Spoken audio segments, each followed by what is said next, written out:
Professor Dr. Palanvelu sir, Dr. Tamnas Chaudhary and Senthil Nathan chairing this session. Sir, it is really an honor for me today to stand in front of you and to have a session being chaired by you to talk on life and all the lessons which I have learned in my life. Since I met you in 1990s, my life has changed, and I remember the first time when I met you so vividly and so clearly, and I have pictures and photographs of all the meetings which I have had with you all my life in all these years. Whenever we come for a conference, we have a picture with you. So we have progressed in laparoscopic surgery with your blessings. And there was a time when I was a simple general surgeon practicing in a small area in Nirmal, which was about 230 kilometers away from Hyderabad, and which was a place where there was no surgeon in a 100 kilometers radius when I started my practice in that place. From there, from being a simple rural general surgeon to today, people call me an advanced laparoscopic surgeon and a bariatric surgeon. And if that is possible, it was only because of your blessings, your guidance, and that is what we have looked upon you, and that is what we have gained from you. And today, it's really an honor for me to stand in front of this august audience talking about these topics. I'm actually come from a very small middle class family. In fact, I am the first surgeon in my whole community, and I am probably the first postgraduate in medicine. Also from our whole community, I think I am the first person.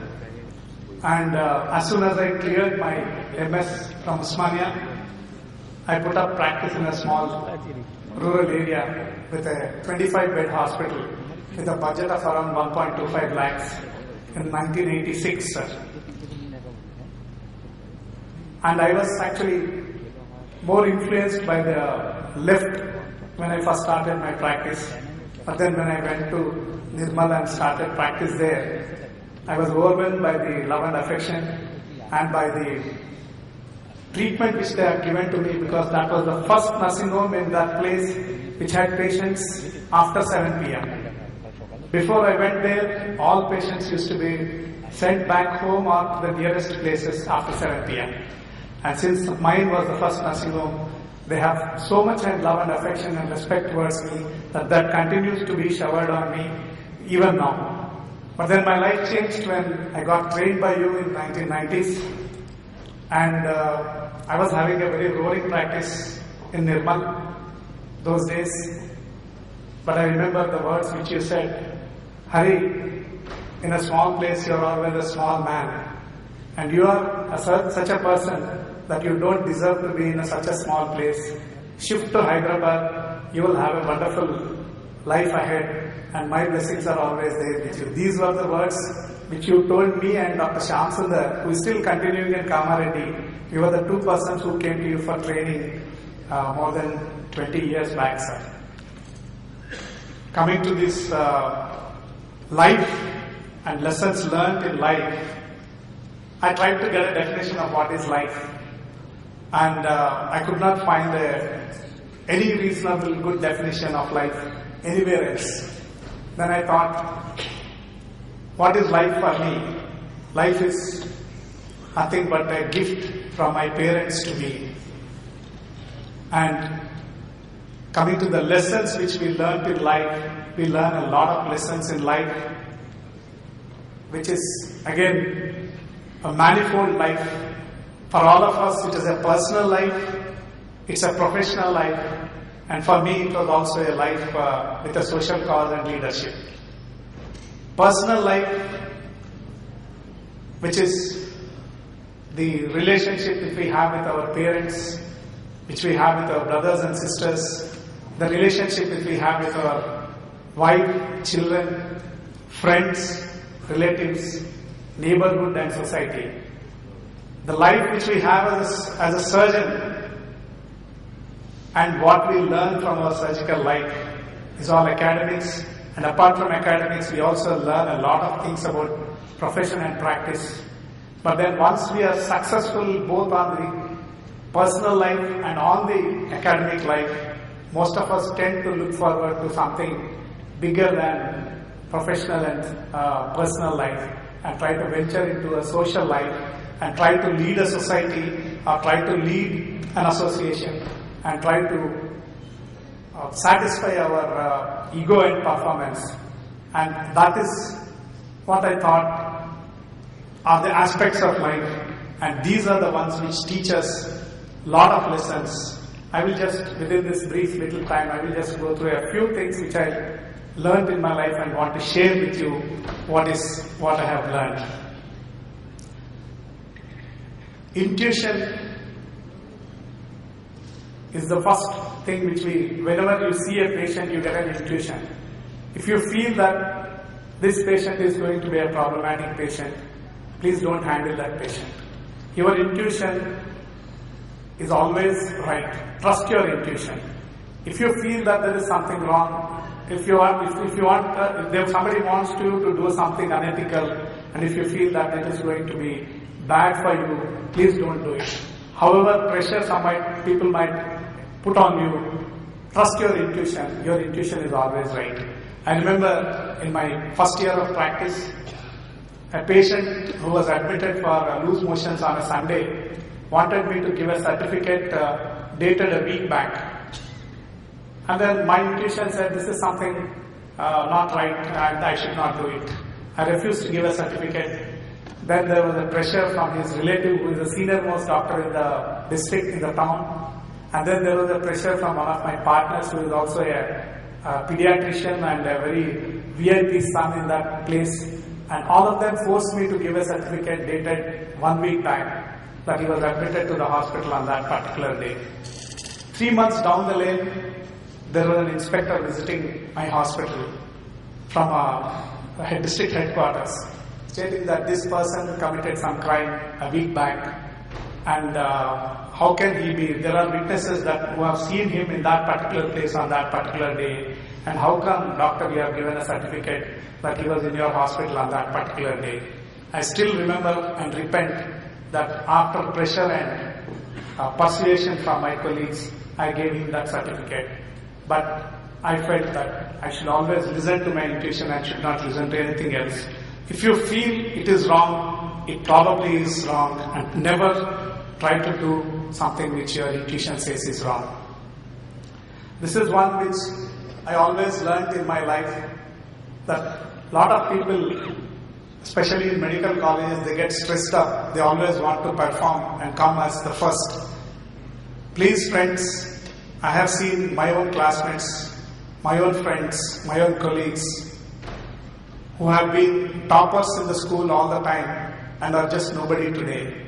I have seen people who are just average, doing things they like, pursuing the matter, doing a lot of hard work, and are very, very successful as on today.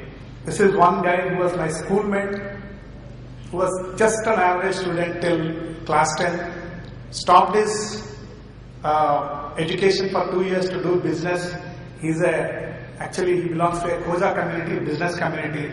Then came back, did his plus 2, did his medicine, then did his, went to US, became a cardiologist. Today he owns 2 aircrafts and he owns a palatial mansion in Florida.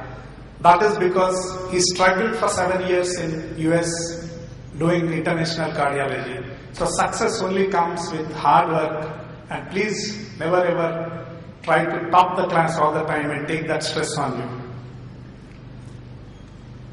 When I first started my practice and started earning money, there are a lot of people, my own relatives and people known to me who are coming to help for me.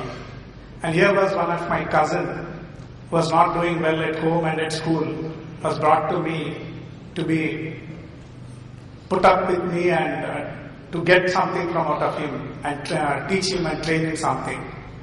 And then when I saw him, I thought he would be useful as a lab technician, and I wanted to send him to a Maharashtra DMLT course. And when I was doing this, my wife told me, hysterectomies, a lot of cesareans during that period which I never enjoyed. I had a passion for laparoscopic surgery, and then I wanted to learn laparoscopic surgery and move to laparoscopic surgery. Most of us in rural places, we feel happy with what we are, we don't want to have a change. So I think if you want to progress in life, please don't do what you don't enjoy. Do what you enjoy and what gives you a best chance for success. And again, you will have a strength to overcome all the hurdles which come in your way if you do what you enjoy in your life. Success, as I told you, comes to people, and to be successful you need a lot of friends. But friends, please remember, to be very successful you also need a few enemies. When I became secretary of the Andhra Pradesh Association of Surgeons of India in 2001, and was about to hold the first state conference in Hyderabad, I also had a lot of detractors who were criticizing me, saying that he's a small-time practitioner from a small place, he has just shifted to Hyderabad, how can he do a conference?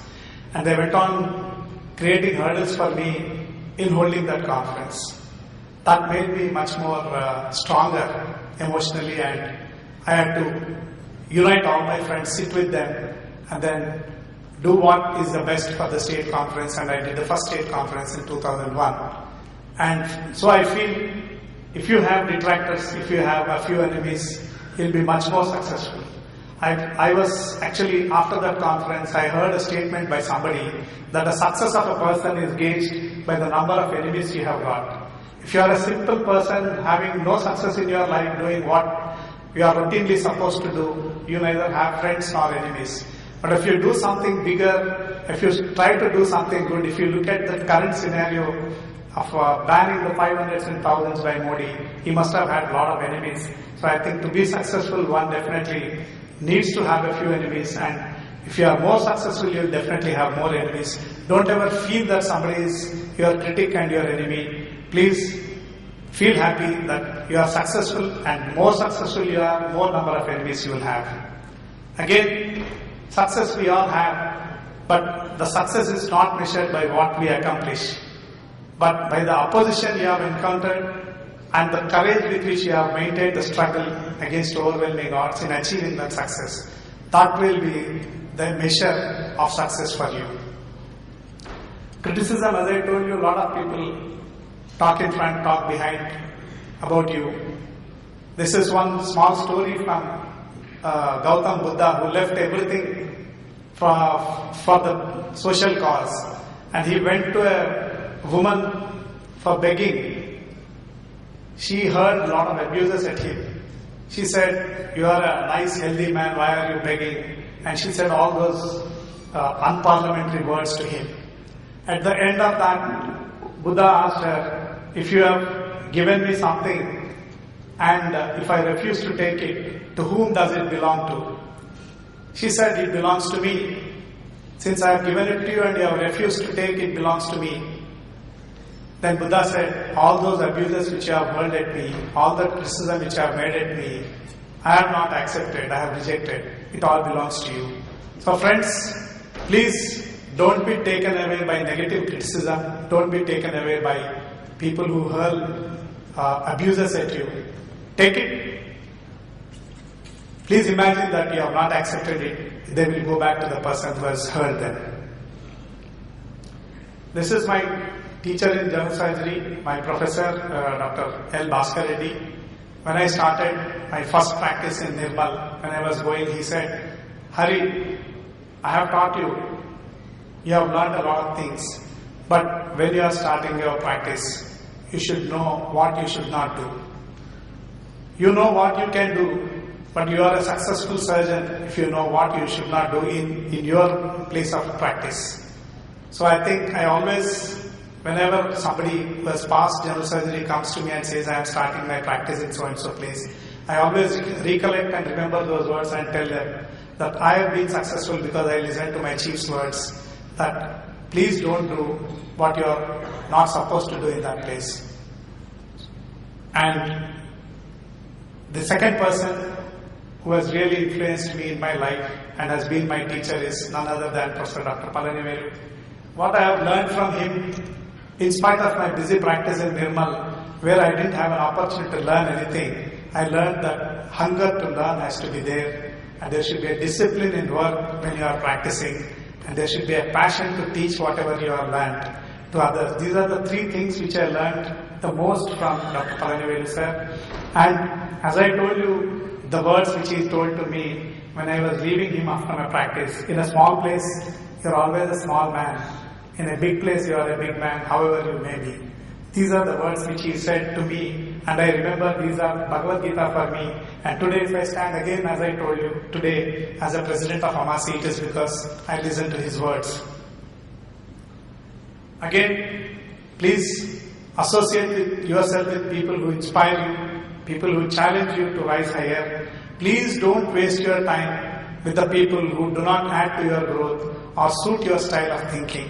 When I was practicing in Nirmal, there was a time when hepatitis B came into the market, and then I was the president of Lions Club at that place at that time, and I wanted to do a free hepatitis B camp to all those people and encourage them to learn about hepatitis B. And then we went out with a brand, from a local brand which they wanted to give us at 65 rupees per injection, per vial, per dose, when at that time there was an Engerix B which was costing about 500 rupees. And in our local doctors meeting, I proposed that we will use the other vaccine which is known as the Shanback, not the Engerix B, at that particular rate. And then most of the people practicing in that area said, okay, we will give that vaccine but we will not give it free, we will give it for 100 rupees. And we will, whatever difference amount is coming from that, we will construct an IMA building in our place. And I refused to accept that. I said, this is the patient's money. If we want to construct an IMA building, we will construct with our own funds and donations. Let us not do this. And almost all of them, except one doctor in that meeting, they opposed me and they said, we have to do this. We have to definitely charge 100 rupees. And that day I felt all my close friends who were practicing with me in my own nursing home were not with me. I decided probably I don't belong to that herd. I don't belong to that people. And then I wanted to move away from that. So I think please stay away from the uninspiring people, from the unexcited people, and from the ungrateful people. And surround yourself with the dreamers and doers, the believers and the thinkers. You will always be successful in your life. Again, during my practice in my small little place, we always used to beware of 4 P's. I try to maintain a very good relationship with these 4 P's. The first of the P is a politician, the second of the P is a press, the third of a P is a public prosecutor, and the fourth of a P is a police. If you have a very good relations to the top police, if you have a very good relation with your local MLA, if you have a very good relation with the press people, in fact, the cellar of my hospital was a room which I gave to the media people to have their, because I was having a nursing home in the center of the city near the bus stand. I gave it to the media people for their daily evening meetings since they didn't have a media place at that particular time. So I think we need to have a very good relation with the media and press. Unless we have this, when there are a lot of instances in my city, in my place, where there was a alleged negligence by the doctors, before the media people wrote any article in the news, they used to come to me and ask me, sir, is this right? Do we write an article on this? Do we write an item on this? So I think all of us should learn to be very friendly with the media people and to be very friendly with the police people. Please treat police free of cost in your clinics. You will never ever have any problem in your clinic or your hospital.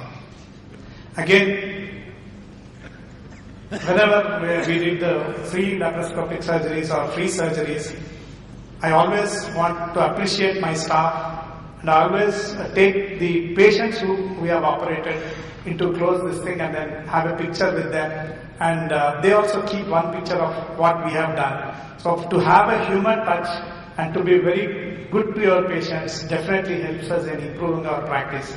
All of us need to think a little, whatever activity which we do, take a picture, give it to one picture to them and have one picture with you. They will definitely not forget you in all your life. Always having a human touch in life definitely helps to improve our practice and improve our image in the society. Again friends, as I told you, I have changed Every 4 or 5 years I have tried to update myself. I have tried to change gears in my life, and I try to do something different and something better in my life. And I always try to update myself whenever it is required. I always try to attend all those meetings and conferences, sit in the first row and listen to what people say and learn and try to do something inspired by people like Professor Dr. Palaniveru sir. Please don't do monotonous work, you will get bored. Try to do something different. Every 5 years change your gears.